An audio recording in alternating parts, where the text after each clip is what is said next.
નમસ્તે, કેમ છો વિદ્યાર્થી મિત્રો? માયસેલ્ફ પરેશ ટાંક. આજે આપણે ભૌતિક વિજ્ઞાન વિષય ધોરણ 11 ચેપ્ટર નંબર 3 લેક્ચર નંબર 5માં મળીએ છીએ. વિદ્યાર્થી મિત્રો, લેક્ચર નંબર 4ની અંદર આપણે સરેરાશ ઝડપ અને સરેરાશ વેગ વિશે વાત કરી અને એના સંદર્ભમાં મેં તમને આપણું જે ઉદાહરણ જે છે 3.1 એ ગણવા માટે કહ્યું હતું. આપણે જોયું હતું કે સરેરાશ ઝડપ ઇઝ ઇક્વલ ટુ પથ લંબાઈના છેદમાં સમય.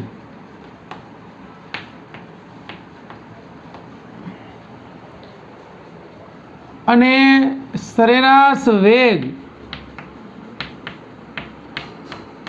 એટલે સ્થાનાંતરના છેદમાં સમય.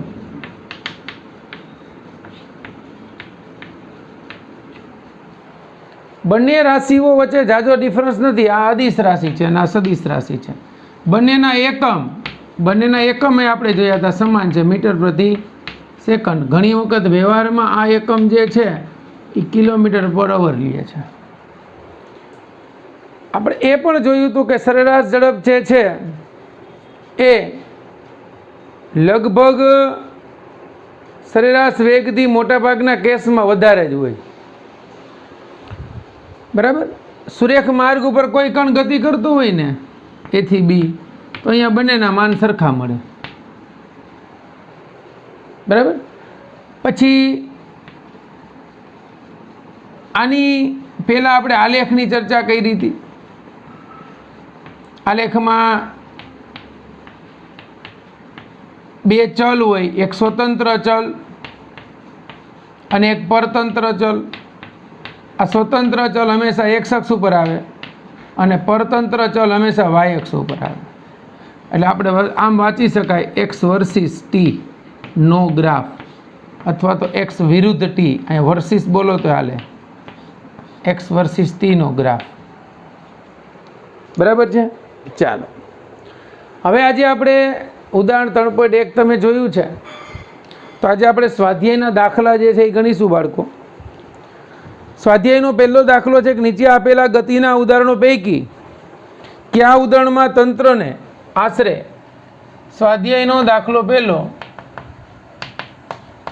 કયા તંત્રને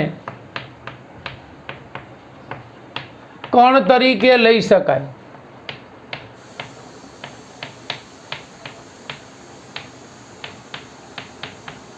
કયા તંત્રને કણ તરીકે લઈ શકાય? તો આપણે એમાં ચર્ચા કરી હતી કે કોઈ પણ પદાર્થ જે છે એનો અભ્યાસ કરતા હોય ત્યારે બે પદાર્થો વચ્ચેના અંતરની સરખામણીમાં એના પરિમાણ અવગણ્ય હોય તો એ પદાર્થને કણ તરીકે લઈ શકાય. આપણને પહેલું એમ કીધું છે કે બે સ્ટેશન વચ્ચે ગતિ કરતી, વગર ઝટકે ગતિ કરતી ટ્રેન. બે સ્ટેશન લઈ લ્યો, દાખલા તરીકે આ અમદાવાદ છે અને રાજકોટ છે. તો અમદાવાદથી રાજકોટ વચ્ચેનું અંતર સપોઝ 240 કિલોમીટર હોય. આની સરખામણીમાં ટ્રેન, એની લંબાઈ કે એના પરિમાણ એ અવગણી શકાય છે. માટે વગર ઝટકે ગતિ કરતી ટ્રેન એ કણ તરીકે સ્વીકારી શકે. એટલે પહેલું કણ તરીકે લઈ શકાય. બીજું, સરળતાથી કોઈ વર્તુળાકાર માર્ગે સાયકલ ચલાવતી વ્યક્તિ, આ વર્તુળાકાર માર્ગ છે, સરળતાથી ચલાવે એટલે આ ત્રિજ્યા મેક્સિમમ જેટલી લેવી એટલી લઈ શકો, આરામથી સાયકલ ચલાવવાની છે. તો ખૂબ મોટો વર્તુળાકાર માર્ગ બનાવી શકો. તો અહીંયા કોઈ વ્યક્તિ માનો કે સાયકલ લઈને જાય છે, એની ઉપર અહીંયા વાંદરો બેઠો છે. તો વાંદરાના પરિમાણની સરખામણીમાં એનો ગતિપથ જે છે એ ઘણો બધો મોટો છે. માટે બીજા કેસની અંદર પણ અહીંયા આપણે તેમને કણ તરીકે લઈ શકીએ. પછી આપણે વાંદરાને કીધું હોય તો ભલે, અથવા તો સાયકલ સવાર સહિત આખા તંત્રને કીધું હોય તો ભલે એને કણ તરીકે લઈ શકાય. ચાલો, ત્રીજું આપણને આપ્યું છે જમીન પર અથડાઈને તીવ્ર વળાંક લેતો સ્પિન થતો ક્રિકેટનો દડો. જમીન પર અથડાઈને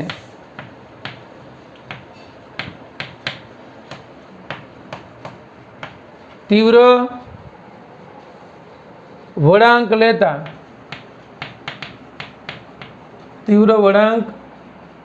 લેતો સ્પિન થતો દડો. હવે મેં અહીંથી ફેંક્યો દિવાલ હારે ભટકાય તો અહીંથી દિવાલનું ડિસ્ટન્સ કેટલું થયું અને દડાના પરિમાણ કેવડા થયા? તો આ તંત્રને તમે કણ તરીકે લઈ શકાય નહીં.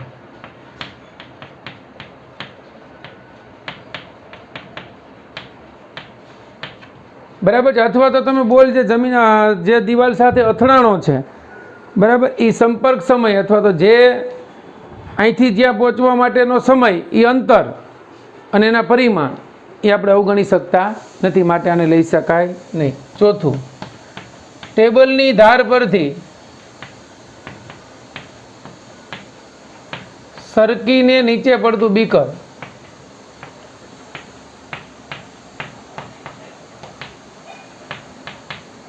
બરાબર. દાખલા તરીકે આ ટેબલ છે, આ ટેબલ ઉપરથી આ બીકર જે છે આમ સરકીને નીચે પડી જાય તો નીચે પડી ગયું તો ટેબલની હાઈટ કેટલી હોય? 3 ફૂટ, 4 ફૂટ, 20 ફૂટ, 25 ફૂટ, 50 ફૂટ. એની સરખામણીમાં આના બીકરના પરિમાણ અવગણી શકાય નહીં, માટે ચોથા કેસમાં પણ કણ તરીકે એ તંત્રને લઈ શકાય નહીં.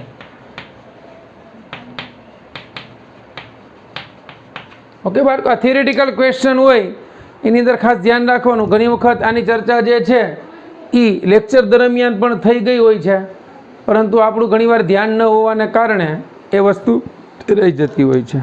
ચાલો, હવે આવે છે ઉદાહરણ બીજું, મતલબ સ્વાધ્યાયનો બીજો દાખલો. ધ્યાન આપજો અહીંયા. સ્વાધ્યાયના દાખલા નંબર 2માં બહુ સરસ આલેખ પરથી આપણે આન્સરો આપવાના છે.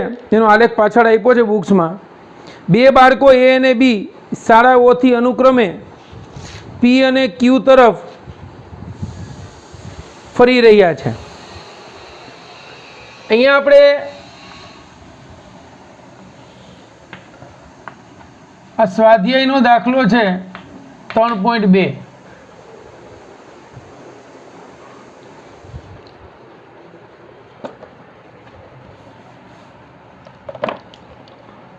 સ્વાધ્યાયનો દાખલો 3.2. અહીંયા આપણને ગ્રાફ આપ્યો છે. એમાં આપણને કહ્યું છે કે 2 સ્ટુડન્ટ્સ જે છે, એક એ અને બી, એ અહીંની સ્કૂલ છે ઓ, ત્યાંથી અનુક્રમે પી અને ક્યુ બિંદુએ પહોંચે છે. તો આ અંતર જે છે એ તમને x આપ્યું છે અને આ જે છે એ સમય t આપ્યો છે. તો 2 ગ્રાફ આપ્યા તમને. આ ગ્રાફ છે એનો ગ્રાફ છે આમ,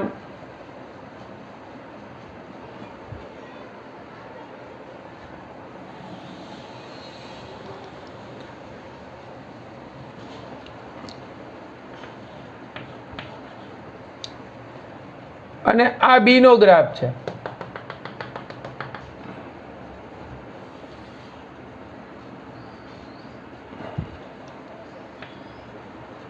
જો એ બુક્સમાં થોડોક ફેરફાર છે, આવો ગ્રાફ છે. આ એ સ્ટુડન્ટ્સનો ગ્રાફ છે, આ બી નો ગ્રાફ છે. આ પી બિંદુ પાસે એ વ્યક્તિનું ઘર આવેલું છે. આપણને કીધું પી અને ક્યુ તરફ ફરી રહ્યા છે, જેનો સ્થાન વર્ષિત સમયનો ગ્રાફ આપેલો છે. તો નીચે કૌંસમાં દર્શાવેલ સાચી નોંધ પસંદ કરો. એમાં તમને આપ્યું છે બી બાય એ અને એ બાય બી. જો એક એક ક્વેશ્ચનના આન્સર બહુ મસ્ત રીતે સમજજો. ઓમ સે સિમ્પલ. પેલું આપણને એમ કીધું છે બી એ કરતા અથવા તો એ બી કરતા, આને આમ વાંચવાનું છે, કરતા શાળાની નજીક રહે છે.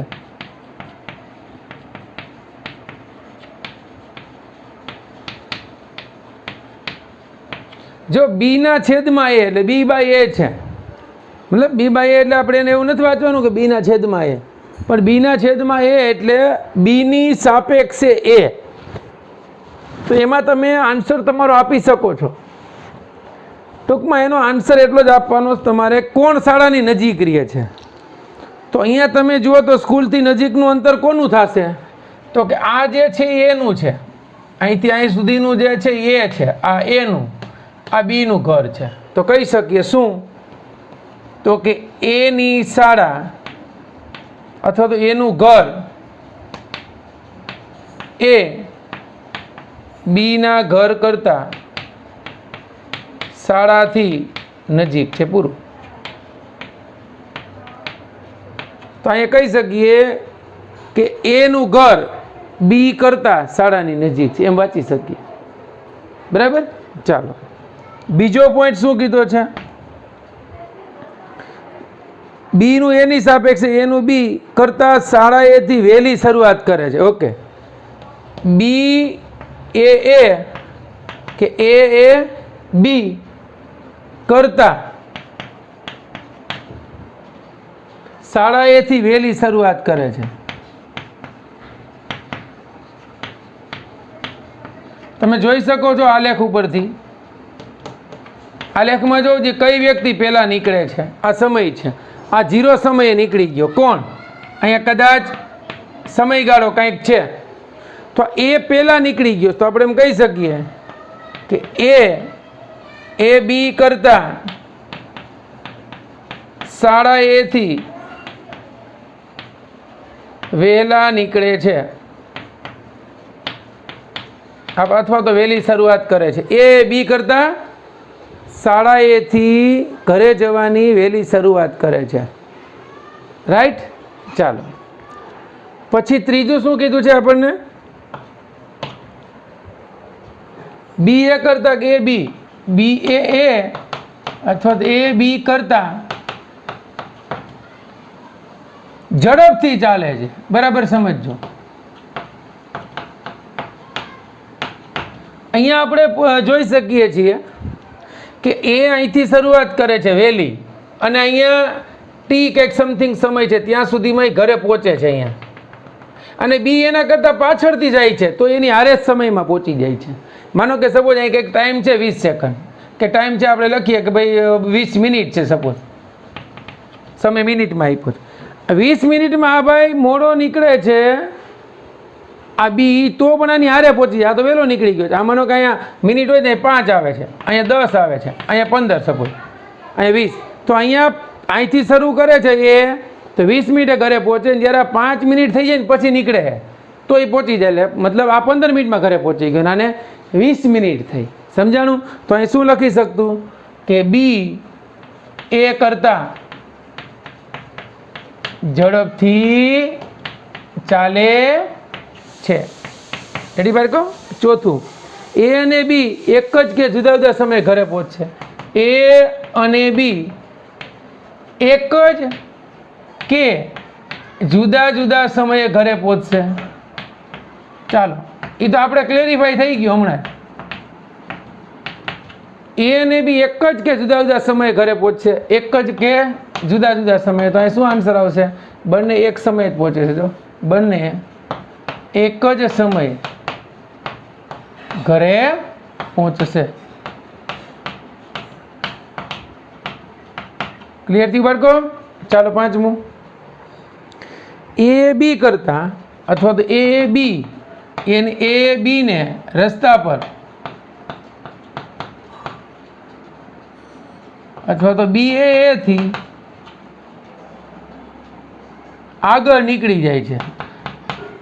કોણ આગળ નીકળી જાય? જો આમ તમને ખબર પડી જ જાય, આની સ્પીડ ઓછી છે છતાં એનું ઘર દૂર છે તોય વહેલો પહોંચી જાય. તો શું કહી શકો?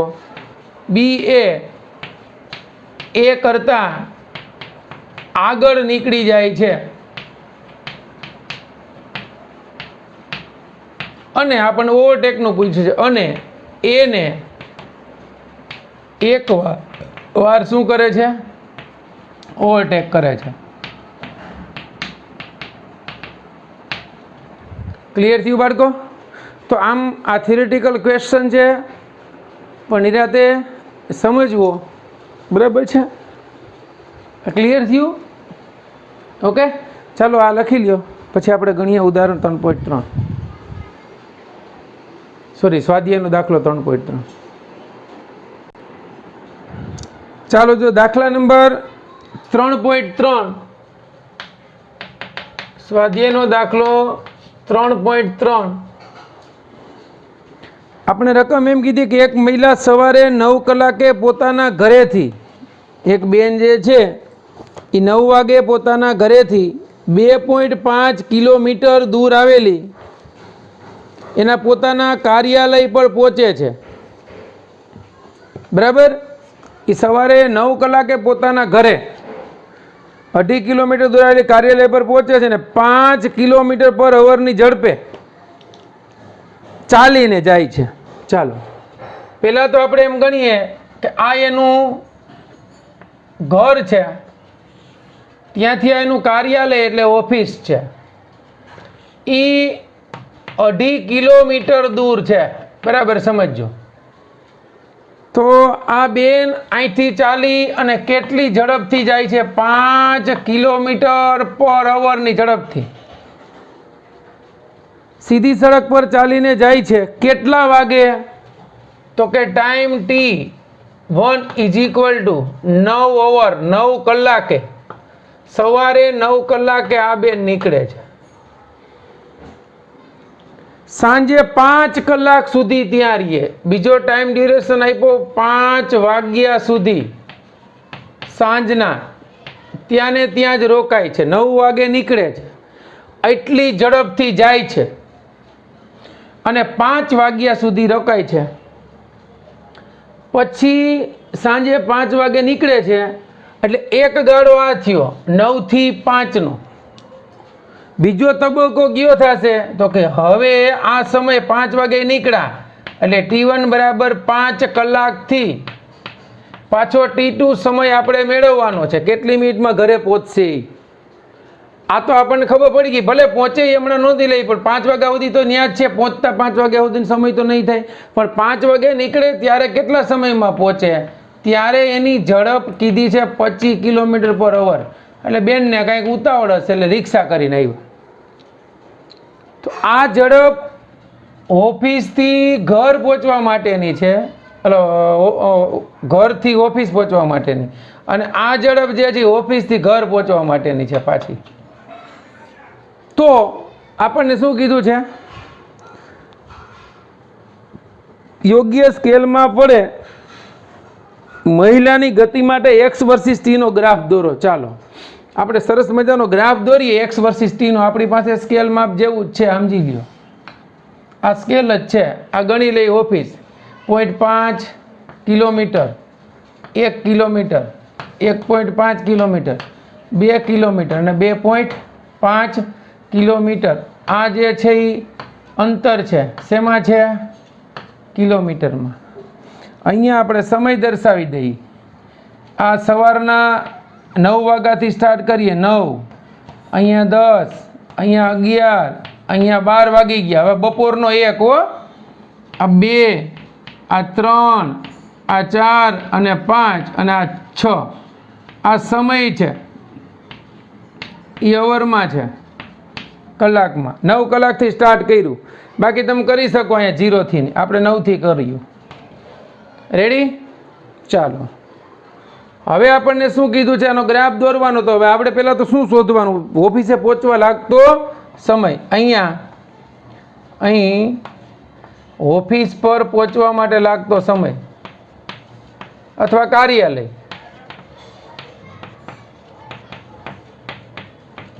તો ઓફિસ પર પહોંચવા માટે આપણી પાસે 2 વિગતો છે. એક એનું અંતર છે, બીજી એની ઝડપ છે. તો ઝડપ ઇઝ ઇક્વલ ટુ અંતરના છેદમાં સમય. ધારો કે એ સમય જે છે એ બરાબર t છે, તો આના ઉપરથી સમય t બરાબર અંતરના છેદમાં ઝડપ. તો સમય t બરાબર અંતર છે 2.5 કિલોમીટર. આ કિલોમીટર, અને એની ઝડપ છે 5 કિલોમીટર પર અવર, એટલે 2.5/5 એટલે 0.5 અવર, એના બરાબર 30 મિનિટ થઈ. આ બેનને ઓફિસે પહોંચવા માટે 30 મિનિટ અથવા તો 0.5 કલાક અવર. ચાલો આને ગ્રાફમાં દર્શાવવું છે આપણે, તો કેમ દર્શાવી શકાય? તો આને આપણે આમ દર્શાવી શકાય, અહીંયા 9 વાગ્યા, અહીંયા 10 વાગ્યા, અડધી કલાક એટલે 9:30. 9:30 બેન ઓફિસે પહોંચી ગયા એટલે અહીંયા આવી ગયા. તો આ ગ્રાફને તમે આમ દર્શાવી શકો છો. આ 9:30 બેન ક્યાં પહોંચ્યા છે? ઓફિસે પહોંચી ગયા. એટલે ખબર પડી 9 વાગે નીકળ્યા હતા, 5 વાગ્યા સુધી ઓફિસે છે. ઓફિસે પહોંચવાનો સમય કેટલો થયો? તો કે 9:30 વાગે ઓફિસ પર પહોંચી ગયા.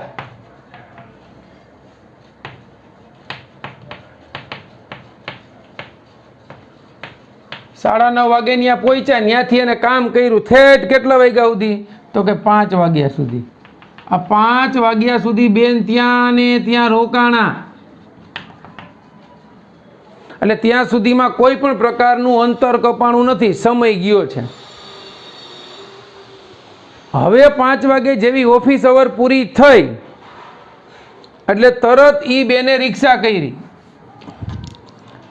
અહીંયા 5 છે, યાદ રાખજો, અહીં ઘાટી લીટી દોરું એટલે તમને હરખું દેખાય. બરાબર?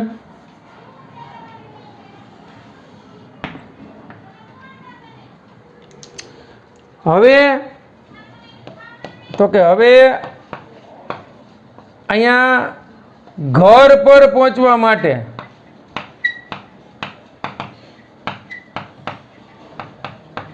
લાગતો સમય, પેલા બેને ક્યાં પહોંચવા માટે સમય લખ્યો તો આપણે? ઓફિસે.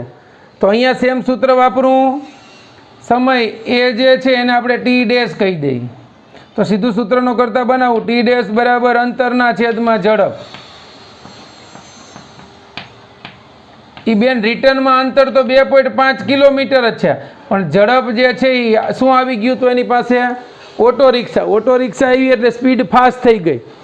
તો 25/250 એટલે 1/10 કલાક થઈ. કલાકની મિનિટ એટલે 60, એના છેદમાં 10 બરાબર 6 મિનિટમાં બેન ઘરે પહોંચી ગયા. કેટલી? 6 મિનિટમાં. તો 6 મિનિટનો તમે અહીંથી ગ્રાફ દોરો તો અહીંયા આ 10, 20, 30, 40, 50, 60 મિનિટ પૂરી થઈ જાય. એટલે આ ગ્રાફ તમારો આમ આવશે. બરાબર સમજજો. અહીંયા 10 મિનિટ, 6 મિનિટ, એટલે આ સમય થયો 5 વાગે અને 6 કલાક. એટલે 5 વાગે અને 6 કલાકનો મતલબ શું? તો કે 5 કલાક અને 6 મિનિટે ઈ બેન ઘરે પહોંચ્યા. સમજાણું બાળકો? ચાલો આ લખી લ્યો. આ એનો ગ્રાફ થયો, અંતર વર્સિસ સમયનો. એટલે આ બેન અહીં ધ્યાન આપજો. જો અહીંયાથી પછી બદલી જાય. અહીંથી સવારનો સમય AM-માં આવે, આ પછીનો સમય PM-માં આવે, અથવા અહીંયા લખી નાખો કે સાંજે 5 ને 6 કલાકે પહોંચ્યા. ઓકે, ચાલો. આમ તો મજા આવે એવો દાખલો છે, રસપ્રદ છે. થોડોક દાખલો એવો મૂક્યો છે. એક દારૂડિયો સાંકડી ગલીમાં 5 પગલાં આગળ ભરે. એટલે દારૂડિયો આમાં આમાં હાલતો હોય ને, એ 5 ડગલા આગળ હાલે. ધ્યાન આપજો. અને 3 ડગલા પાછળ ભરે. એટલે આમ વળી 5 આગળ જાય, વળી પાછો ગોથા ખાતો ખાતો 3 ડગલા પાછળ આવે. આ રીતે ચાલતો રહે છે. એક પગલું 1 મીટર લંબાઈનું. કેટલી? 1 મીટર લંબાઈનું છે. તો એ અને ઈ માટે 1 સેકન્ડનો સમય લે. સપોઝ આપણે ઉદાહરણ તરીકે સમજવું હોય તો પેલા આખી રકમ વાંચી લે, પછી સમજાવું તમને. આ ગતિ માટે x વર્સિસ t નો. ઓકે, અહીંયા આપણે કરવાનો ગ્રાફ જ દોરવાનો છે. x વર્સિસ t નો ગ્રાફ દોરવાનો છે. આ સમય છે, આ અંતર x છે મીટરમાં. હવે એમાં આપ્યું છે શું, એમ કીધું છે કે ગતિનો પ્રારંભ બિંદુથી 13 મીટર એક ખાડો છે. ઓકે, હવે રકમ સમજાઈ જાય. અહીંયા જે છે એ ભાઈ પ્રસ્થાન કરે છે, અહીંથી નીકળે છે, એને એ બિંદુ કયો. અને અહીંયા ક્યાંક ખાડો છે, આ બી બિંદુ કયો. બી બિંદુ પાસે ખાડો છે, ધ્યાન આપજો. આ ખાડો અહીંથી 13 મીટર દૂર છે. કેટલો? 13 મીટર. હવે આ દારૂડિયો અહીંથી ચાલતો ચાલતો જાય તો અહીં દારૂડિયો, એટલે આપણે એને વ્યક્તિ જ કહેશું હો ભાઈ, દારૂડિયો 1 મીટરનું એક પગલું ભરે છે. અને તે માટે t બરાબર 1 સેકન્ડનો સમય લે છે.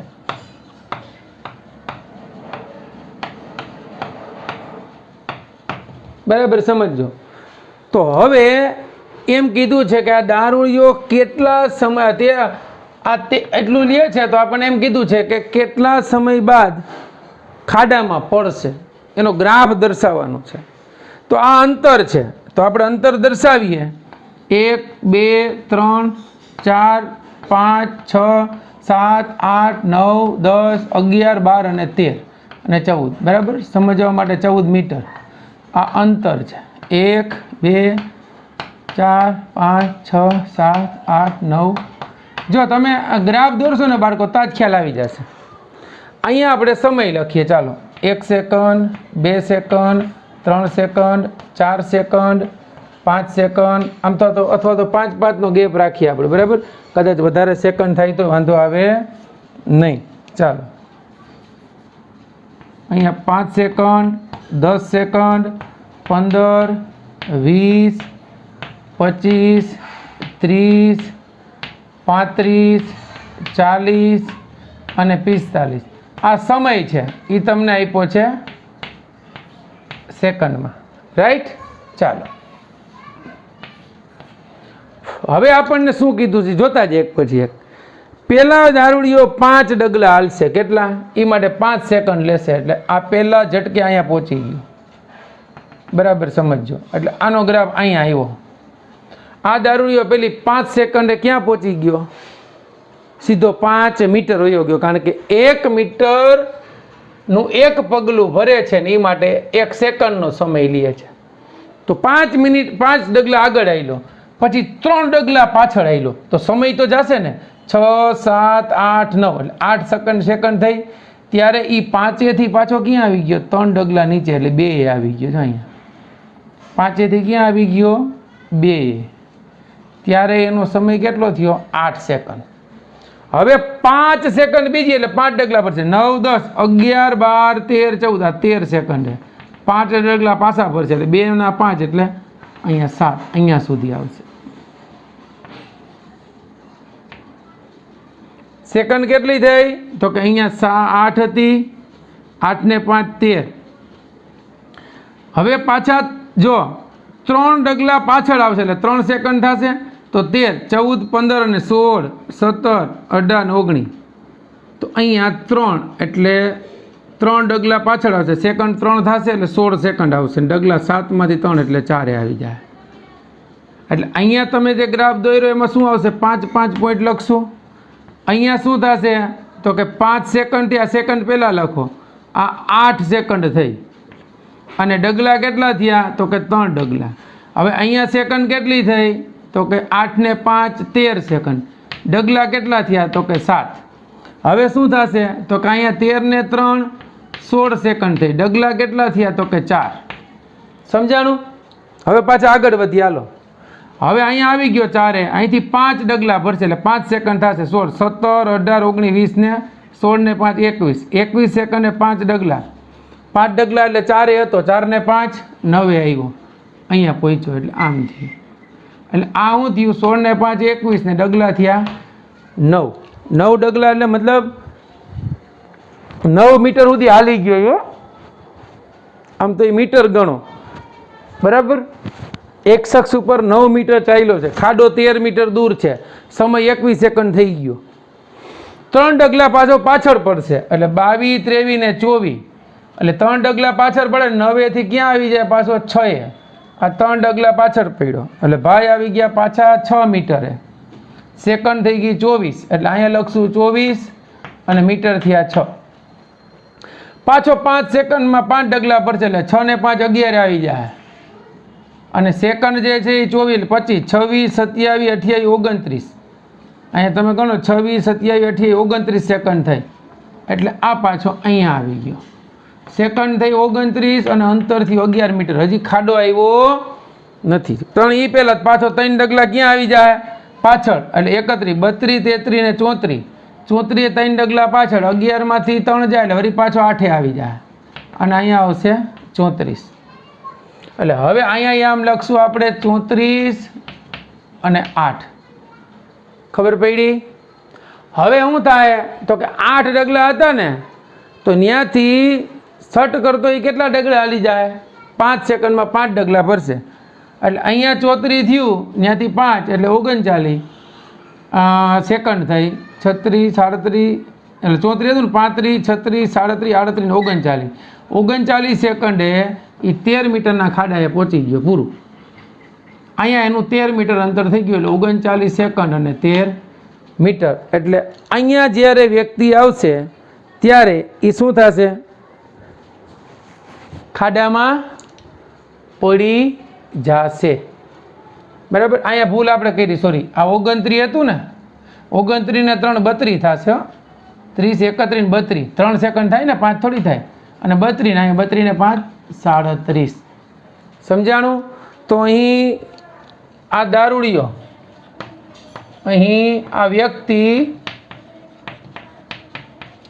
13 મીટર દૂરના ખાડામાં કેટલી સેકન્ડ બાદ 37 સેકન્ડ બાદ પડશે જે આપણે ગ્રાફમાં દર્શાવ્યું બાળકો સમજવાનો પ્રયત્ન કરજો આમ સિમ્પલ છે ન સમજાય તો આ વસ્તુ 2 વખત જોવી ચેક કરવી બરાબર એમાં કંઈ છે નહીં આમ ગ્રાફ ફરી વખત એમનું રેન્ડમ સમજાવું તમને ખ્યાલ આવે કે અહીંયા 5 સેકન્ડ 10 15 20 25 30 35 અને 40 આપણે કાંઈ કરવાનું નથી 5 સેકન્ડ અહીંયા સુધી પહોંચ્યો વળી 3 નીચે આવ્યો ઉપર ગયો નીચે આવ્યો ઉપર ગયો નીચે આવ્યો ઉપર ગયો નીચે આવ્યો ઉપર ગયો નીચે આવ્યો 5 ને 3 8 ને 5 13 ને 3 16 16 ને 5 21 ને 3 24 24 ને 5 29 ને 3 32 5 38 અહીંયા ભાઈ ખાડામાં પડી ગયા ગ્રાફની જરૂર નથી એટલે ગ્રાફ આમ ઉપર જતો જશે કારણ કે દારૂડિયા ભાઈ અંતર તો કાપશે